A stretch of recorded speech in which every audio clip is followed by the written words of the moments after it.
हुआ एक गोलीय पृष्ठ दिया हुआ है आपके पास, क्या दिया हुआ है, एक गोलीय पृष्ठ दिया हुआ है। इसमें एक इसका केंद्र क्या है, केंद्र O है जिस पर एक बिंदु आवेश स्मॉल q स्थित है, ठीक ना। तो गोले की जो त्रिज्या है वो क्या है, स्मॉल r है। त्रिज्या क्या होती है, ये केंद्र से परिधि तक की दूरी को हम क्या बोलते हैं, त्रिज्या कहते हैं। ये भी त्रिज्या, ये भी त्रिज्या, ये भी त्रिज्या, ये भी त्रिज्या, सारी क्या हो जाती है, त्रिज्याएं हो जाती है, ठीक है। फिर इसके बाद हम क्या करेंगे कि इस गोले को हम कई छोटे छोटे पृष्ठ में विभाजित कर देंगे, ठीक है ना। तो एक पृष्ठ पर मान लीजिए एक बिंदु हमने क्या ले लिया, P ले लिया, ठीक है। तो इस बिंदु P से हम एक छोटा सा क्षेत्रफल अवयव ds वेक्टर बनाएंगे, और ये E वेक्टर क्या है, आपका विद्युत क्षेत्र है जो किस दिशा में है, OP वेक्टर, ये O ये P, तो OP वेक्टर की दिशा में एक विद्युत क्षेत्र E वेक्टर है आपका।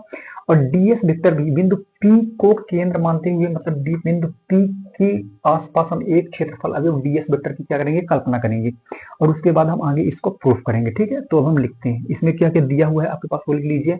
माना ये गोली पृष्ठ का केंद्र आपका क्या है, O, माना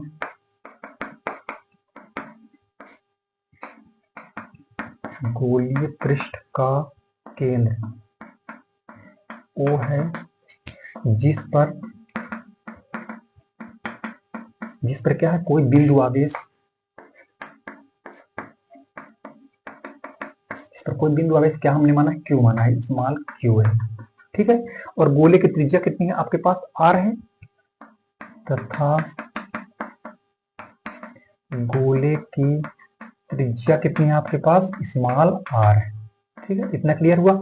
अब देखिए, अब गोले के पृष्ठ पर उपस्थित किसी बिंदु पर विद्युत क्षेत्र की हम क्या निकालेंगे, तीव्रता निकालेंगे, ठीक है। तो गोले के पृष्ठ पर स्थित, ये गोले का पृष्ठ है, किनारे किनारे वाला क्या कहलाता है, गोले का पृष्ठ कहलाता है, ठीक है। गोले के पृष्ठ पर स्थित किसी बिंदु P पर, ये बिंदु P है, किसी बिंदु P पर विद्युत क्षेत्र की क्या निकालेंगे हम, तीव्रता। विद्युत क्षेत्र की तीव्रता को हम दर्शाते हैं कैपिटल E से, ठीक है। विद्युत क्षेत्र की तीव्रता का सूत्र क्या होता है, आप लोगों को पता होगा क्योंकि हमने परिभाषा में सीखा था। क्या होता था सूत्र, 1/4 पाई एप्सिलॉन नॉट, आवेश कितना है Q, और इन दोनों आवेश और बिंदु P के बीच की दूरी क्या है, हमारे पास त्रिज्या स्मॉल r है, तो स्मॉल r का स्क्वायर, इसको हम दे देते हैं समीकरण नंबर 1, ठीक है। अब हम देखिए बिंदु P, ये आपके पास बिंदु P है, तो ये बिंदु ये आपके पास क्या है, विद्युत क्षेत्र है। विद्युत क्षेत्र की तीव्रता, लेकिन विद्युत क्षेत्र की दिशा किस दिशा में है, OP वेक्टर के अनुदिश, किसके अनुदिश है, OP वेक्टर के अनुदिश, किस तरफ है, बाहर की तरफ है, ठीक है। अब हम इस गोले को हम कई